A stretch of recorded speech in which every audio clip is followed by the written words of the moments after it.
রিঙ্কু মজুমদারের ছেলের অস্বাভাবিক মৃত্যু, ফ্ল্যাট থেকে অচৈতন্য অবস্থায় উদ্ধার। পরিবারকে খবর দেয় প্রীতমের বন্ধুরাই। হাসপাতালে নিয়ে গেলে মৃত ঘোষণা। দিলীপ ঘোষের স্ত্রী রিঙ্কু মজুমদার তার ছেলের অস্বাভাবিক মৃত্যু, ফ্ল্যাট থেকেই অচৈতন্য অবস্থায় উদ্ধার প্রীতম মজুমদার। পরিবারকে খবর দেয় প্রীতমের বন্ধুরাই। হাসপাতালে নিয়ে গেলে মৃত ঘোষণা।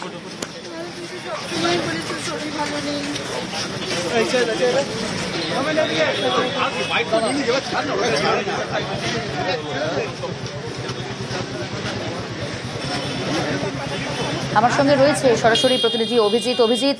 এখনো পর্যন্ত ময়নাতদন্তের প্রাথমিক রিপোর্টে কি জানা যাচ্ছে, কিভাবে মৃত্যু?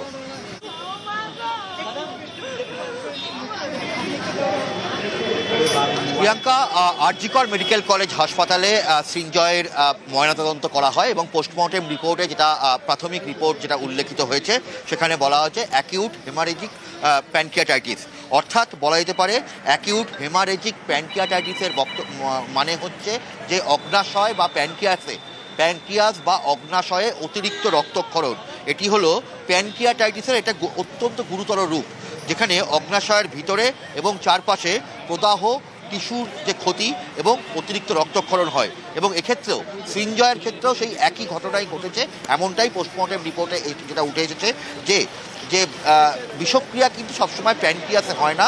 প্যানক্রিয়াসে মারাত্মক যে রক্তক্ষরণ, সেই রক্তক্ষরণজনিত কারণেই এই মৃত্যু ঘটেছে। এবং আরও দৃঢ় করার জন্য হিস্টোপ্যাথোলজিতে তার বিভিন্ন অর্গানগুলো পাঠানো হয়েছে, যাতে কি কি কারণ সেটা বোঝা যাবে। তবে এই যে প্যানক্রিয়াসে যে অতিরিক্ত রক্তক্ষরণ, তা কি কি কারণে হয়? পিত্তথলিতে যদি পাথর হয় তাতে হয়। অতিরিক্ত অ্যালকোহল বা ড্রাগ ওভারডোজের কারণে হতে পারে। অতিরিক্ত অ্যালকোহলের ব্যবহার এবং ড্রাগ ওভারডোজের কারণে হতে পারে। জিনগত কারণে হতে পারে এবং কিছু নির্দিষ্ট ওষুধ, সেই ওষুধের ব্যবহারে হতে পারে। এবং বলা হচ্ছে যে এই সমস্ত কিছু কারণ একসঙ্গেও হতে পারে, অথবা কোনো নির্দিষ্ট কারণেই এই ঘটনা ঘটতে পারে। তবে প্যানক্রিয়াস বা অগ্নাশয়ে অতিরিক্ত রক্তক্ষরণের জন্যই প্রাথমিক যে ময়নাতদন্তের রিপোর্ট, সেখানে এই উল্লিখিত এই বক্তব্যই উঠে এসেছে। প্রিয়াঙ্কা, বেশ, আমি গিয়ে দেখছি ছেলে শুয়ে আছে, পাশের ফ্ল্যাটের ছেলে একটা মহিলা ওর গায়ে তেল মালিশ করছে, ওর সেন্স ফেরানোর চেষ্টা করছে।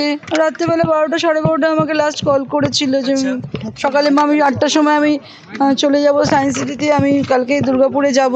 ও তো 1-1.5 বছর আগে ওর একটু সেন্সলেস মতন হয়ে গেছিলো, ওকে নিয়ে ওর ওষুধ খাওয়াতাম আমি। তো ওষুধগুলো ঠিকঠাক খাচ্ছিল না কিছুদিন ধরে। মনে মনে একটা স্বপ্ন ছিল আমার সঙ্গে থাকবে। তো আমি বললাম যে দাঁড়া, তোকে আমি নিয়ে আসবো খুব শিগগিরই। বলছে কি তোমার তো ঘর করবে? তারপর আমি যে না তার আগেই তো ঘর করতে, তুই আসবি তারপরেই ঘর করব। তো খুব আনন্দে ছিল, একসাথে থাকবো। আপনি দিলীপদার বাড়ি চলে যাওয়ার পর ওর লাইফস্টাইলে কিছু চেঞ্জেস এসেছিল? একটু আপসেট থাকতো, মন খারাপ হয়ে যাচ্ছিল একটুখানি। আমাকে সেটা বুঝতে দেয়নি, কিন্তু আমি বুঝতে পারছিলাম। খাওয়া দাওয়া করছিল না, কুক এসে বেল মেরে চলে যাচ্ছে। আমি ওটাই ভাবছিলাম যে ছেলের না ঠিক যত্ন হচ্ছে না। বিশেষ করে ওর মা, যার সব কিছু ছিল, ছেলে সে চলে গেল। এত কষ্ট করে তাকে মানুষ করেছে, সর্বগুণ সম্পন্ন ছেলে, পড়াশোনায় ভালো, দেখতে শুনতে কথাবার্তা। কখনো আমিও সন্দেহ করিনি এরকম হতে পারে। আগের থেকে আমার সঙ্গে ছেলের পরিচয় ছিল, তাকে খেলা দেখাতে নিয়ে গেছি, খুবই ভালোবাসতো। আমার একটা তার প্রতি মোহ এসে গেছিল। দুর্ভাগ্য আমার যে মানে পুত্র সুখ হয়নি, পুত্র শোক হলো। কল্পনা করিনি কোনোদিন আমি। খুবই মর্মান্তিক ঘটনা। এবার একটু কৃষ্ণনগর পুরসভার দিকে নজর রাখা যাক। সেখানে আবার পুরো চেয়ারম্যানকে অফিসে ঢুকতে বাধা কাউন্সিলরদের। অফিসের সামনেই চেয়ার টেবিল নিয়ে বসে পড়লেন চেয়ারম্যান। কৃষ্ণনগর পুরসভার ঘটনায় রীতিমতো চাঞ্চল্য। সমীর রুদ্র রয়েছে আমার সঙ্গে। সমীর, কি কারণে কাউন্সিলররা বাধা দিচ্ছেন বা বাধা দিলেন পুরো চেয়ারম্যানকে?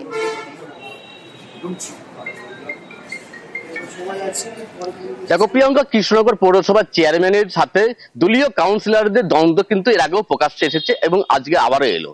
গত 7ই মার্চ ছিল এই কৃষ্ণনগর পৌরসভার বাজেট অধিবেশন এবং সেদিনকে এই বাজেট অধিবেশন চলাকালীন কৃষ্ণনগর পৌরসভার চেয়ারম্যান এবং তাদের দলীয় কাউন্সিলরদের বাদানুবাদে এই চেয়ারম্যান অসুস্থ হয়ে পড়েন এবং বাজেট অধিবেশন স্থগিত হয়ে যায়। সেদিন কিন্তু বাজেট পাস হয়নি, কিন্তু পরবর্তীকালে এই কাউন্সিলর জানতে পারেন যে বাজেট পাস হয়ে গিয়েছে এবং তার রেজুলেশন কপি প্রত্যেকটা কাউন্সিলরকে দেওয়া হয় এবং তাতেই আপত্তি জানান। তারা বলেন যেহেতু বাজেট অধিবেশন হয়নি, পরবর্তীকালে মিটিংটাকেও তো বাতিল করা হয়েছে, সেক্ষেত্রে কি করে এই বাজেট পাস হতে পারে এবং এইটা নিয়েই কিন্তু তারা সংশোধনী রেজুলেশন চেয়ে থাকেন। কারণ তাদের দাবি করা হয়েছিল যে রেজুলেশন খাতা সেটাতে ট্যাম্পারিং করা হয়েছে, কারচুপি করা হয়েছে, কারচুপি করেই তার কপি তাদের হাতে দেওয়া হয়েছে। তারা চেয়েছিলেন যে কারচুপি না করে আসল যে রেজুলেশন কপি সেটা তাদের দেওয়া হোক এবং সেটাকে বাতিল করা হোক এবং পৌরসভার চেয়ারম্যান বারংবার এই বিষয়ে তাদেরকে আশ্বাস দিয়েছিলেন সেটা দেওয়া হবে, কিন্তু আজ পর্যন্ত সেটা না দেওয়ায় আজ সকাল থেকেই পৌরসভার তৃণমূল কাউন্সিলর চেয়ারম্যানের ঘরের সামনে অবস্থান বিক্ষোভে বসেন এবং সেই সময় যখন চেয়ারম্যান ঘরে ঢুকতে যায় তাকে বাধা দেওয়া হয়, তাকে জানানো হয় তিনি যদি অফিসের মধ্যে ঢোকেন সেক্ষেত্রে তাকে বিরত দেওয়া হবে না,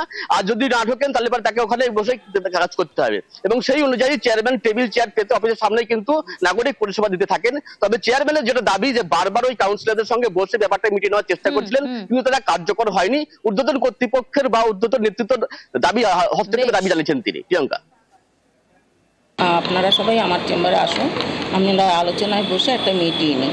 তা সত্ত্বেও আমি এসেছি, আসার পরে বলছে যে যতক্ষণ না আপনি লিখে দেবেন ততক্ষণ আমরা ঢুকতে দেবো না। আমি বললাম তাহলে যদি আমার ভুল হয়ে থাকে বা অবজেকশন আপনাদের কাছে আছে যে এই জায়গাটা ভুল হয়েছে আপনারা লিখিত দেন, আমি 24 ঘন্টার মধ্যে মিটিং ডেকে সেটা শুরু হবে। যারা বিক্ষোভ দেখাচ্ছেন আপনার ঘরের সামনে তারা আটকে রেখেছে, তারাও তুলে এই দ্বন্দ্বটা কেন? সেটা তাদের ব্যাপার, আমি কী বলবো, দ্বন্দ্ব করলে দ্বন্দ্ব, দ্বন্দ্ব না করলে দ্বন্দ্ব না। আমাদের 2 তারিখ থেকে লাগাতার ধর্না চলছে, যতক্ষণ না বাজেটের স্বচ্ছতা না আসবে ততক্ষণ আমরা আমাদের এই ধর্না চালিয়ে যাব। আমাদের মূলত 2-3টি ডিপার্টমেন্টের ওপরে এই আমাদের নিষেধাজ্ঞা আছে, অ্যাকাউন্টস ডিপার্টমেন্ট, পিডব্লিউডি ডিপার্টমেন্ট এবং বড়বাবুর দপ্তর। এই 3টে দপ্তর থেকে মূলত উইদাউট বাজেটে কোনো জিনিস করা যাবে না, যেটা একদম সম্পূর্ণ বিএম বা পৌর আইন বিরোধী। আমরা সেইটাই করে চলেছি। অন্যান্য যে দপ্তর আছে সবকটি দপ্তর খোলা আছে, আমরা কাউকে বিরক্ত করিনি বা কোনো কিছু করিনি, আমরা আমাদের মতো ধর্ণা অবস্থান চালিয়ে যাচ্ছি। রিঙ্কু মজুমদারের ছেলের অস্বাভাবিক মৃত্যু, ফ্ল্যাট থেকে অচৈতন্য অবস্থায় উদ্ধার। পরিবারকে খবর দেয় প্রীতমের বন্ধুরাই, হাসপাতালে নিয়ে গেলে মৃত ঘোষণা।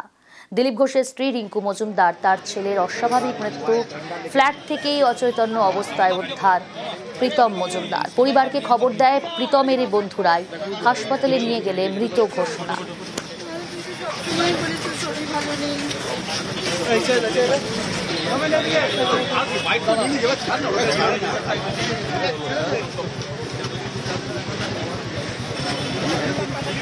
আমার সঙ্গে রয়েছে সরাসরি প্রতিনিধি অভিজিৎ। এখনো পর্যন্ত ময়নাতদন্তের প্রাথমিক রিপোর্টে কি জানা যাচ্ছে, কিভাবে মৃত্যু?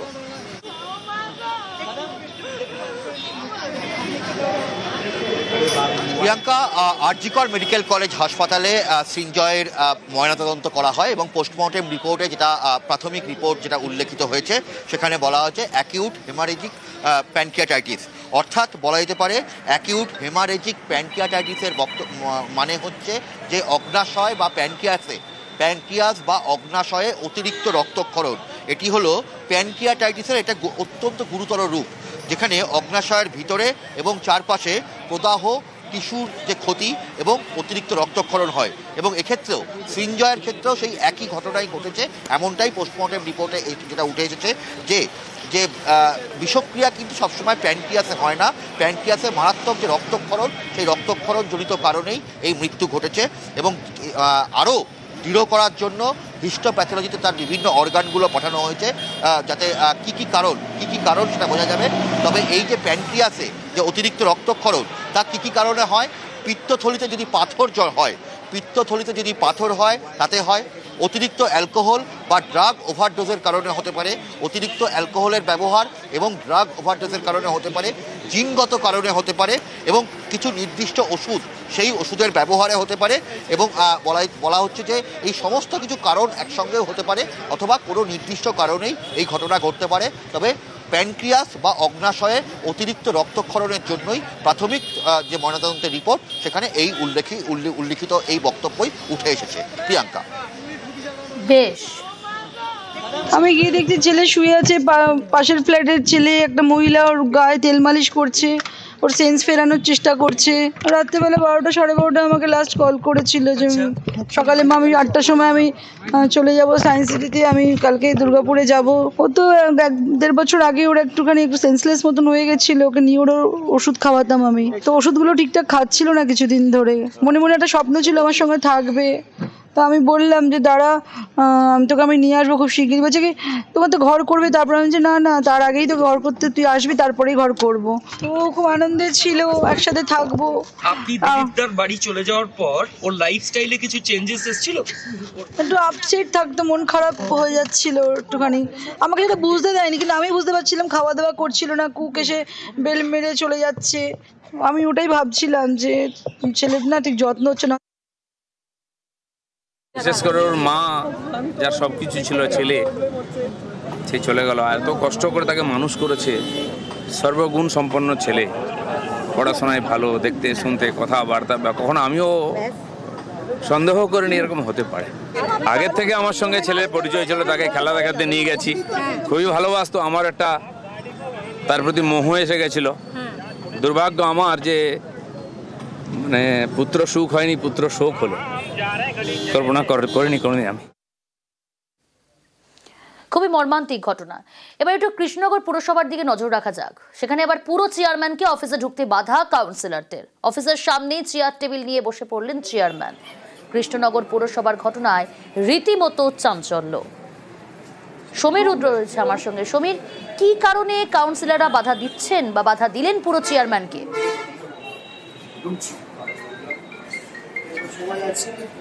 দেখো প্রিয়াঙ্কা, কৃষ্ণনগর পৌরসভার চেয়ারম্যানের সাথে দলীয় কাউন্সিলরদের দ্বন্দ্ব কিন্তু এর আগেও প্রকাশ্যে এসেছে এবং আজকে আবারও এলো। গত 7ই মার্চ ছিল এই কৃষ্ণনগর পৌরসভার বাজেট অধিবেশন এবং সেদিনকে এই বাজেট অধিবেশন চলাকালীন কৃষ্ণনগর পৌরসভার চেয়ারম্যান এবং তাদের দলীয় কাউন্সিলরদের বাদানুবাদে এই চেয়ারম্যান অসুস্থ হয়ে পড়েন এবং বাজেট অধিবেশন স্থগিত হয়ে যায়। সেদিন কিন্তু বাজেট পাস হয়নি, কিন্তু পরবর্তীকালে এই কাউন্সিলর জানতে পারেন যে বাজেট পাস হয়ে গিয়েছে এবং তার রেজুলেশন কপি প্রত্যেকটা কাউন্সিলরকে দেওয়া হয় এবং তাতেই আপত্তি জানান। তারা বলেন যেহেতু বাজেট অধিবেশন হয়নি, পরবর্তীকালে মিটিংটাকেও তো বাতিল করা হয়েছে, সেক্ষেত্রে কি করে এই বাজেট পাস হতে পারে, এবং এইটা নিয়েই কিন্তু তারা সংশোধনী রেজুলেশন চেয়ে থাকেন। কারণ তাদের দাবি করা হয়েছিল যে রেজুলেশন খাতা সেটাতে ট্যাম্পারিং করা হয়েছে, কারচুপি করা হয়েছে, কারচুপি করেই তার কপি তাদের হাতে দেওয়া হয়েছে। তারা চেয়েছিলেন যে কারচুপি না করে আসল যে রেজুলেশন কপি সেটা তাদের দেওয়া হোক এবং সেটাকে বাতিল করা হোক। এবং পৌরসভার চেয়ারম্যান বারংবার এই বিষয়ে তাদেরকে আশ্বাস দিয়েছিলেন সেটা দেওয়া হবে, কিন্তু আজ পর্যন্ত সেটা না দেওয়ায় আজ সকাল থেকেই পৌরসভার তৃণমূল কাউন্সিলর চেয়ারম্যানের ঘরের সামনে অবস্থান বিক্ষোভে বসেন এবং সেই সময় যখন চেয়ারম্যান ঘরে ঢুকতে যায় তাকে বাধা দেওয়া হয়, তাকে জানানো হয় তিনি যদি অফিসের মধ্যে ঢোকেন সেক্ষেত্রে তাকে বিরত দেওয়া হবে না, আর যদি না ঢোকেন তাহলে তাকে ওখানে বসে কাজ করতে হবে। এবং সেই অনুযায়ী চেয়ারম্যান টেবিল চেয়ার পেতে অফিসের সামনে কিন্তু নাগরিক পরিষেবা দিতে থাকেন। তবে চেয়ারম্যানের যেটা দাবি যে বারবার ওই কাউন্সিলরদের সঙ্গে বসে ব্যাপারটা মিটিয়ে নেওয়ার চেষ্টা করছিলেন, কিন্তু তারা কার্যকর হয়নি। ঊর্ধ্বতন কর্তৃপক্ষের বা ঊর্ধ্বতন নেতৃত্ব দাবি হস্তক্ষেপের দাবি জানিয়েছেন তিনি। প্রিয়াঙ্কা, আপনারা সবাই আমার চেম্বারে আসুন, আমরা আলোচনায় বসে একটা মিটিয়ে নিই। তা সত্ত্বেও আমি এসেছি, আসার পরে বলছে যে যতক্ষণ না আপনি লিখে দেবেন ততক্ষণ আমরা ঢুকতে দেবো না। আমি বললাম তাহলে যদি আমার ভুল হয়ে থাকে বা অবজেকশন আপনাদের কাছে আছে যে এই জায়গাটা ভুল হয়েছে, আপনারা লিখিত দেন, আমি 24 ঘন্টার মধ্যে মিটিং ডেকে সেটা শুরু হবে। যারা বিক্ষোভ দেখাচ্ছেন আপনার ঘরের সামনে তারা আটকে রেখেছে, তারাও তুলে এই দ্বন্দ্বটা কেন? সেটা তাদের ব্যাপার, আমি কী করবো, দ্বন্দ্ব করলে দ্বন্দ্ব, দ্বন্দ্ব না করলে দ্বন্দ্ব না। আমাদের 2 তারিখ থেকে লাগাতার ধর্না চলছে। যতক্ষণ না বাজেটের স্বচ্ছতা না আসবে ততক্ষণ আমরা আমাদের এই ধর্না চালিয়ে যাব। আমাদের মূলত 2-3টি ডিপার্টমেন্টের ওপরে এই আমাদের নিষেধাজ্ঞা আছে। অ্যাকাউন্টস ডিপার্টমেন্ট, পিডব্লিউডি ডিপার্টমেন্ট এবং বড়বাবুর দপ্তর। এই 3টে দপ্তর থেকে মূলত উইদাউট বাজেটে কোনো জিনিস করা যাবে না, যেটা একদম সম্পূর্ণ বিএম বা পৌর আইন বিরোধী। আমরা সেইটাই করে চলেছি। অন্যান্য যে দপ্তর আছে সবকটি দপ্তর খোলা আছে, আমরা কাউকে বিরক্ত করিনি বা কোনো কিছু করিনি। আমরা আমাদের মতো ধর্ণা অবস্থান চালিয়ে যাচ্ছি।